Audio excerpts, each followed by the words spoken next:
אז קודם כל, זוגות שמגיעים אליי היום לקליניקה, אחרי שעברו לידה שקטה, ובעצם שואלים, וואלה, נכנסתי להיריון צ'יק צ'ק, ועברה כבר חצי שנה מאז הלידה השקטה, ואני לא מצליחה להיכנס להיריון.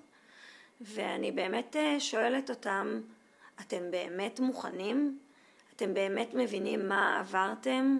אתם באמת מרגישים שאתם מוכנים עכשיו לעוד ילד? אתם באמת מרגישים שעברתם את האובדן הזה? אז מתחילי בעצם, וואלה, אני מבינה שאולי אני עדיין לא מבינה מה עברתי. ולכן אנחנו מתחילים לעבור איזשהו מסע טיפול שבעצם אנחנו מדברים על מה שהיה ועל מה שעדיין אנחנו לא מצליחים להבין איפה אנחנו נמצאים היום ואיך קרה לנו כזה דבר שמרגע זה שיש לנו ילד ועכשיו אין לנו ילד, מה עושים? לאן אנחנו הולכים? כי מבחינת הרפואה אין בעיה, אוקיי?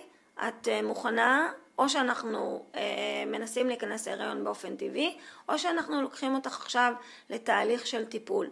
האם אחרי מסע של אובדן הריון כל כך קשה וכואב, עכשיו אנחנו נלך לטיפולי פוריות שאין בעצם סיבה? ושם אנחנו בעצם מתחילים טיפול בתוך הקליניקה.